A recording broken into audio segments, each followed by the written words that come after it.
Pas le temps, pas l'argent, pas le besoin. Si ce sont les trois mots qui vous viennent à l'esprit quand je vous dis qu'aujourd'hui nous allons parler des clubs d'entreprise en Vendée, eh bien vous feriez mieux de rester avec nous. Oui, parce que ce sont en général les arguments très traditionnels qui sortent de la plupart des dirigeants que sortent les dirigeants pour se défiler. Vous savez, quand on est invité à un petit déjeuner ou à une soirée par un collègue qui justement envisage de vous présenter un club d'entreprise ou un réseau. Mais est-ce que vous avez vraiment pris le temps de discuter justement une fois avec un dirigeant, un décideur qui fait partie d'un de ces clubs en Vendée? Il a sauté le pas, lui, et il a sans doute de très bonnes raisons. Alors, est-ce que tout le monde peut vraiment y trouver son compte? Eh bien, c'est le thème justement de ce 10e Hebdo Éco aujourd'hui sur TV Vendée. C'est parti.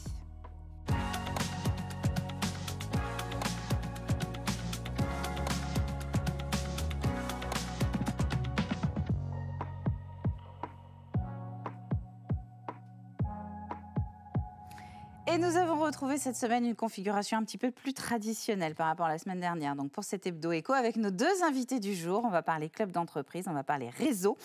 Bonjour tout d'abord à Olivier Mémin, qui arrive de Bretignolles-sur-Mer. Bonjour Caroline. Vous êtes à la tête de Mémin Immobilier, donc une agence immobilière familiale, j'ai vu, sur le site internet à Bretignolles. Et vous êtes aussi, et c'est la raison pour laquelle on vous a invité, fondateur et président du Phare des décideurs, qui est un club d'entrepreneurs et de décideurs qui rassemble entrepreneurs et cadres dirigeants du pays de Saint-Gilles. Exactement. C'est tout ça? C'est tout bon? C'est parfait. Ok, à vos côtés, on a Damien Dufour. Bonjour Damien. Bonjour Caroline. Vous arrivez du Sud Vendée, vous êtes DG de l'Institut de l'éducation à la mobilité, qui est notamment, je voyais, le 4e centre de formation en métropole en termes pour former les professeurs des écoles, d'auto-école.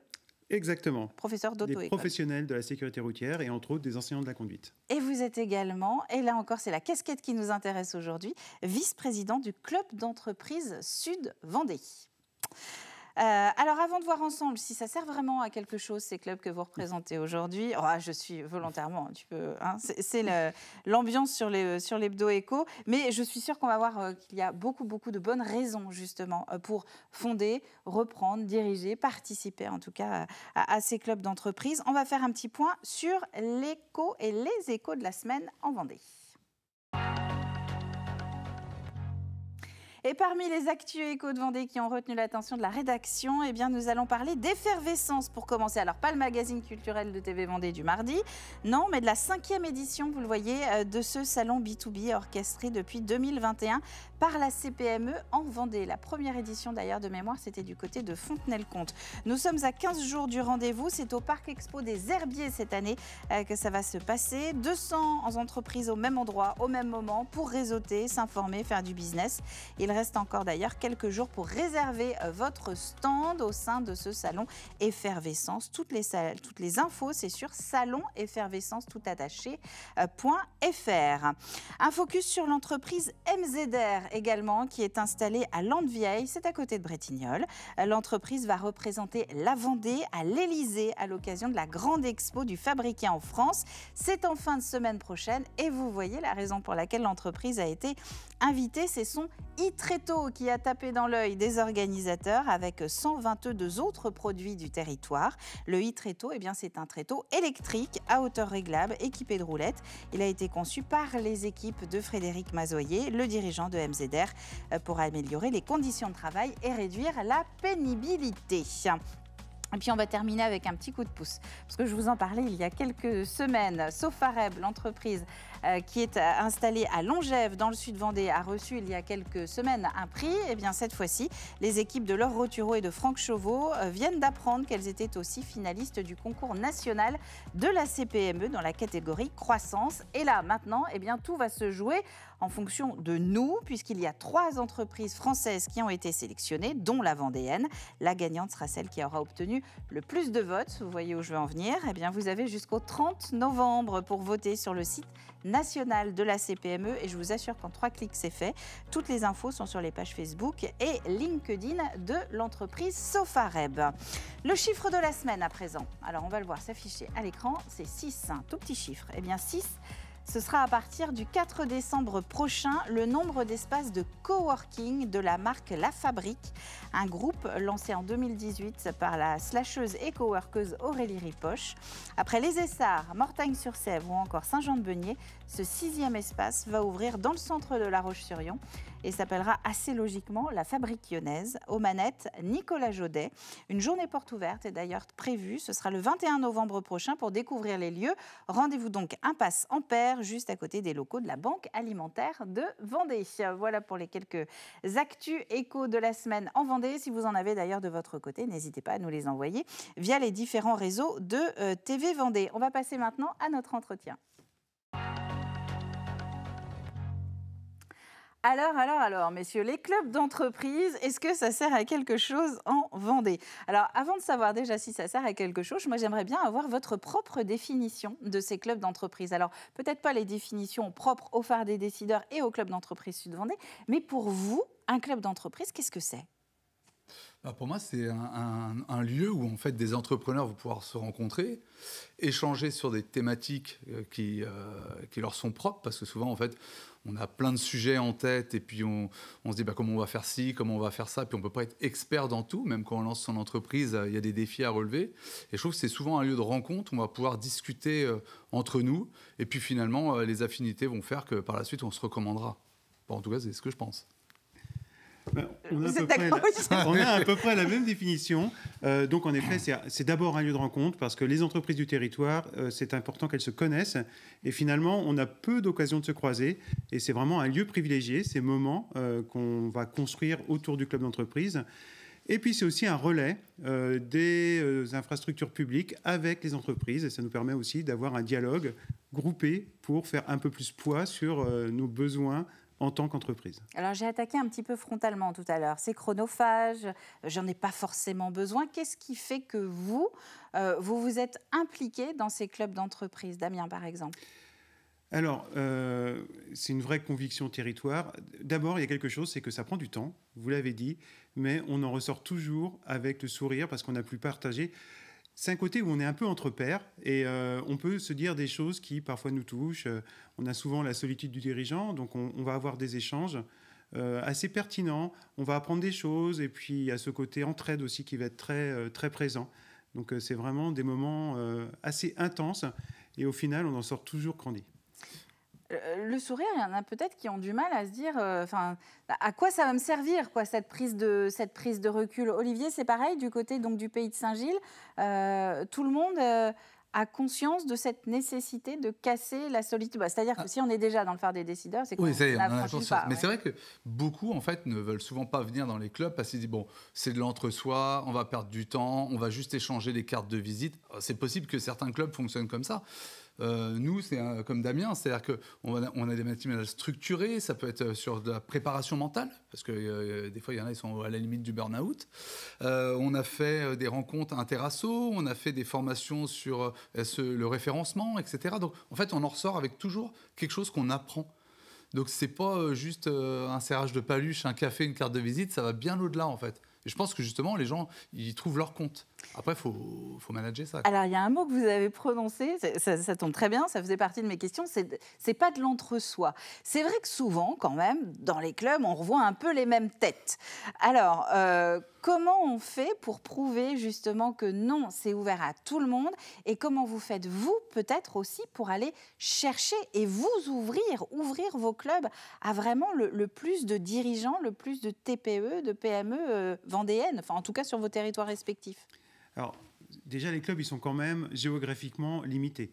Nous, par exemple, on couvre 2 communautés de communes, la communauté de communes de Fontenay et la communauté de communes Vendée-Sèvres-Autise. Donc, c'est déjà la condition pour intégrer le club. Absolument, faire partie du territoire. Néanmoins, on accepte aussi des entreprises qui ont des filiales sur nos territoires, parce qu'elles ont souvent un responsable opérationnel qui fait partie du club pour créer ce réseau d'entraide. Donc, on est très ouvert quand même. Pour le club Sud-Vendée, on est 160 membres. Donc on ne peut pas appeler ça quelque chose de très fermé. Mais on s'est posé aussi la question, parce que ça a été une des problématiques de notre club, où on avait, il y a encore quelques années, limité aux entreprises qui avaient plus de 10 salariés. Et là, on tombait dans l'entre-soi, parce qu'on tombait sur 30, 40 entreprises du territoire, et finalement, on avait perdu une dynamique. Et donc, en 2020-2021, il y a une décision de complètement ouvrir et de se dire, finalement, tout le monde, ce qui est intéressant, c'est les entrepreneurs du territoire, qu'ils soient tout seuls, qu'ils aient des employés, voire même qu'ils soient auto-entrepreneurs, parce que l'entrepreneur d'aujourd'hui, c'est peut-être le grand dirigeant de demain. Donc, on a vraiment cette volonté d'accueillir tout le monde. On a même des responsables d'exploitation agricole qui font partie du club.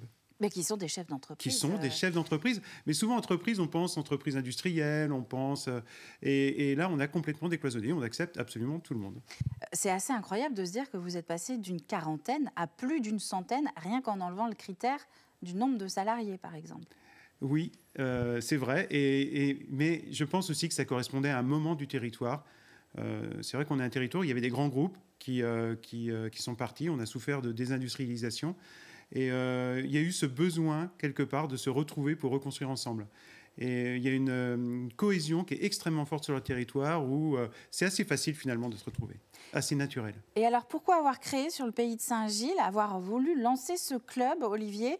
Est-ce que c'est parce qu'il y avait un besoin aussi, peut-être, de territoire, de se retrouver dans la proximité? Alors nous, c'était pour faire tout l'inverse de Damien. C'est-à-dire que nous, ça fonctionne... au moins, c'est bien. Ça va parler à le plus de téléspectateurs possible. Nous, en fait, ça fonctionne par cooptation.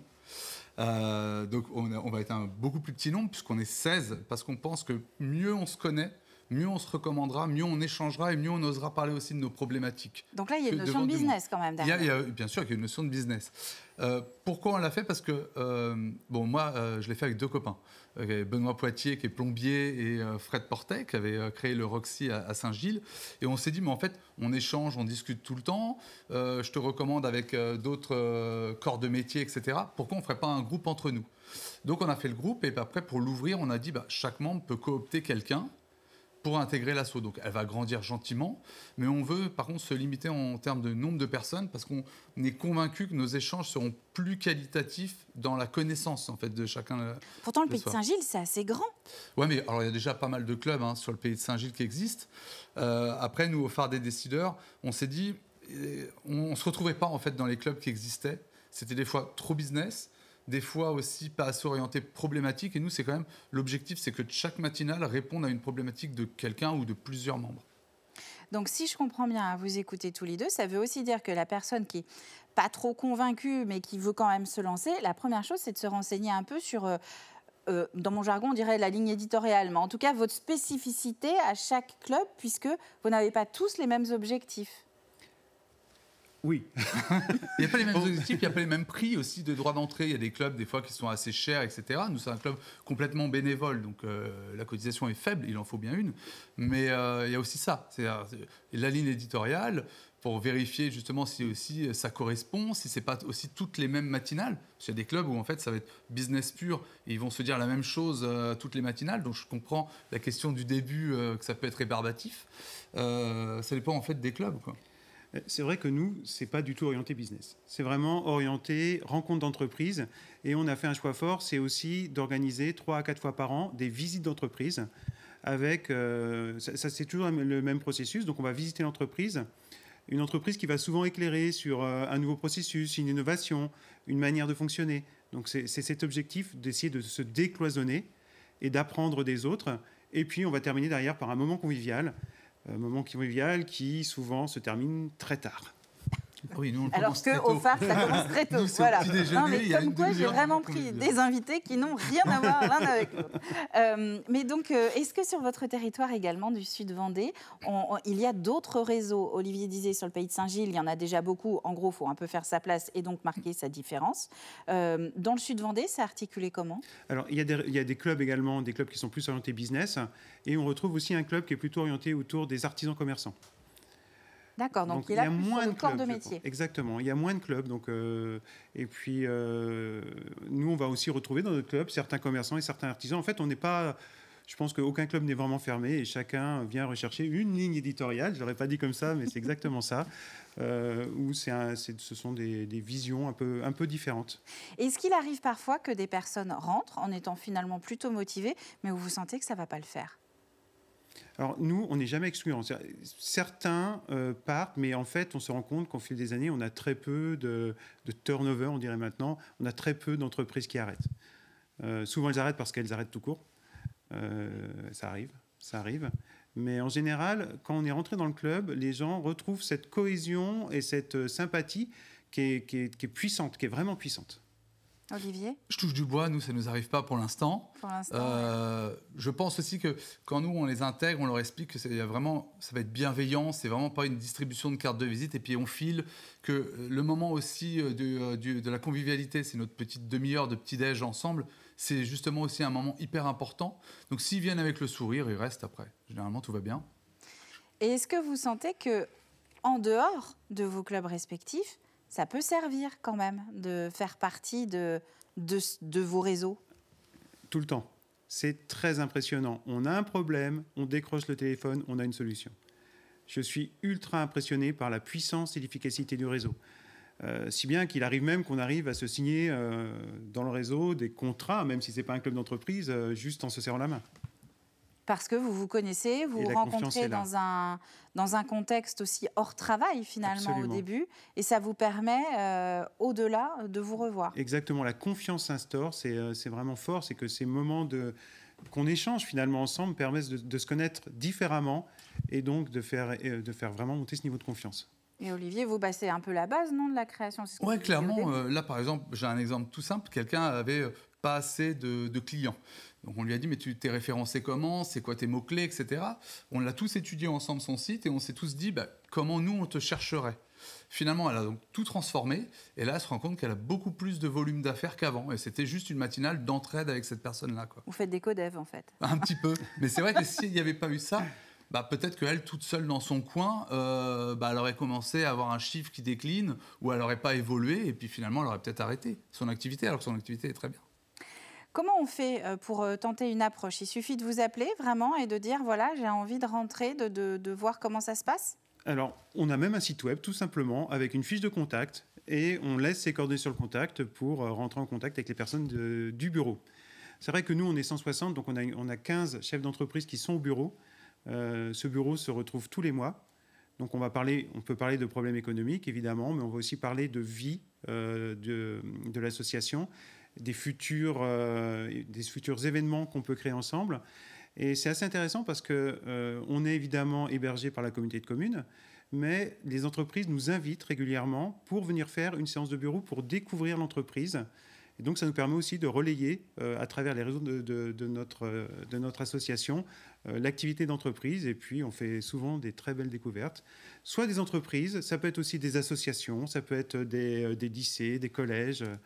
Voilà, Mais alors, vous parlez de communauté de communes. De par votre nombre d'adhérents, vous devez avoir aussi quand même un certain poids ou une certaine écoute de la part des collectivités locales. Absolument, absolument. On est régulièrement conviés. Donc, sur le Sud Vendée, on a de la chance. Il y a un système public qui s'appelle Vendée Grand Sud, qui est vraiment notre interlocuteur économique. L'agence d'attractivité, oui, de votre territoire. Exactement, qui est vraiment notre interlocuteur. Mais c'est vrai que ça nous donne des relations privilégiées avec tous les maires du territoire. Et ça, c'est vraiment un plus. Olivier, nous, on est beaucoup plus petits. Être ça. Mais par contre, on se rend compte quand même que les élus s'y intéressent. On a déjà eu des rencontres avec des élus, donc c'est surtout qu'on rentre dans une période électorale un peu intéressante là. Je vais rien dire. Mais oui. Non, mais voilà, on se rend compte que ça les intéresse. Après, nous, pour les visites d'entreprise, c'est pas elles qui nous convient, mais c'est nous qui allons au-devant elles pour les découvrir.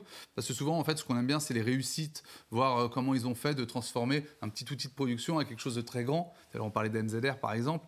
Mais c'est vrai que toutes ces entreprises, elles sont toujours intéressantes parce que j'aime pas trop le terme, parce que ça fait très Instagram, mais c'est un peu inspirant quand même. Donc, c'est toujours intéressant de découvrir ces boîtes-là. Alors, il nous reste très peu de temps, c'est le moment de donner les coordonnées, justement, si parmi les chefs d'entreprise qui nous regardent, il y en a qui sont intéressés pour vous rejoindre. Donc, au niveau du phare des décideurs, ça se passe comment? Alors, soit vous contactez un des membres de l'asso, soit vous allez sur le site du phare des décideurs que vous pouvez retrouver normalement sur LinkedIn. Il est indiqué, et vous contactez un des membres que vous connaissez ou que vous avez déjà rencontré pour pouvoir ensuite vous présenter et intégrer l'asso. Et Damien? Club des entreprises du Sud Vendée sur votre moteur de recherche favori, et vous allez tomber sur notre site où vous aurez toutes les explications sur l'association, les événements qu'on organise et évidemment les coordonnées pour devenir membre. tout est très structuré de vos deux côtés. Et on a bien compris, en tout cas, moi, c'est ce que je retiens, c'est que vous ne vous ressemblez pas. Et que vraiment, en fonction, non mais réellement, hein, Oui, vraiment en fonction de des attentes, voilà, on peut Néanmoins, aller on a vers une un partage club. interclub qui est vraiment existante. C'est-à-dire que la CCI organise un partage interclub. Et donc, certains des responsables se retrouvent une fois tous les 2 ou 3 mois à La Roche-sur-Yon pour pouvoir partager, peut-être organiser des événements interclubs. Bah, on va bientôt lancer aussi un club hebdo-éco, vous allez voir. On va regrouper tous nos invités. En tout cas, merci à vous d'être venus sur le plateau de l'émission. J'espère Merci, que Caroline. vous avez trouvé quelques éléments de réponse et que c'est inspirant aussi pour vous. Il faut s'engager, on le répète en permanence. Il y a des clubs autour de vous qui vous attendent tout simplement. Cette émission, elle est à retrouver sur tvvendée.fr, sur LinkedIn également, bref, tous nos réseaux. On se retrouve la semaine prochaine pour un nouvel épisode.